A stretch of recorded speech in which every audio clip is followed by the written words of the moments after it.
Mainly anti-money laundering compliance specifically for broker-dealers. Okay.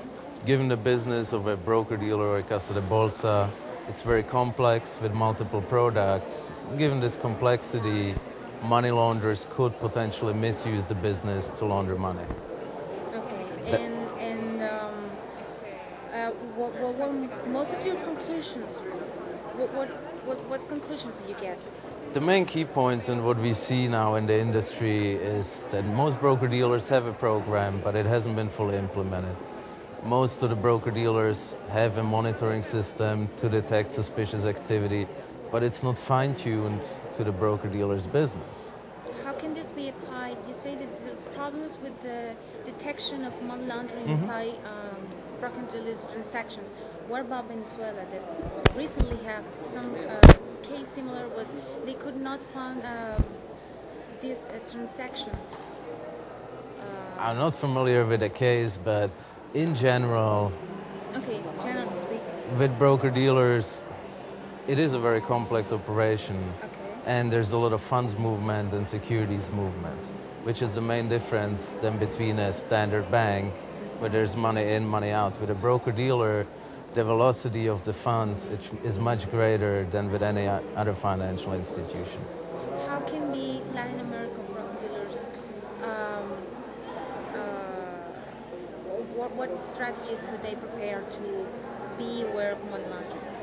It's probably the best way is to learn from the mistakes of others. During my presentation, I discussed a few recent enforcement actions against U.S. broker-dealers. It's publicly available information, and looking at the examination report of the regulators, it's always very detailed. Broker-dealer A had the following deficiencies, and this customer did this and this and this.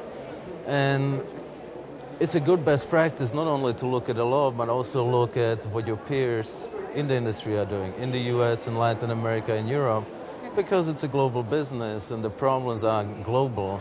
Of course. And the solutions too, whether it's a US regulator, a UK regulator, a German regulator. System is the same, so I would focus the compliance. you have to adapt the strategy Right. according to the country. Right, but also keep in mind there's your legal requirement and then you have industry best practices. In a lot of cases, the industry best practices are more rigorous than the legal requirements or are more specific. So you can take a best practice from a German, from a Russian broker-dealer and implement it in Venezuela as well. The business is substantially the same. The local regulations differ. Once you comply with the local regulation, the rest is just best practices. There's not supposed to be a problem. That's not supposed to be a problem. It's making the operation more efficient, reducing redundancies, and so on. Did you present some case inside? Yeah, there were. I mentioned a few recent enforcement cases. Could you mention one for us, please? A couple of them that were fairly recent was NetVest, what used to be a broker-dealer in Las Vegas, received an enforcement action for violating the anti-money laundering compliance rules. The main reason was the broker-dealer was engaging in a pump-and-dump scheme / a Ponzi scheme with penny stocks.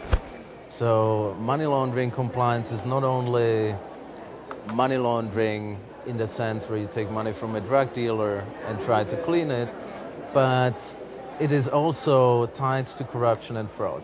If somebody commits a fraud, he needs to disguise the proceeds of the fraud and clean the money somehow, and that's this close tie. Yeah.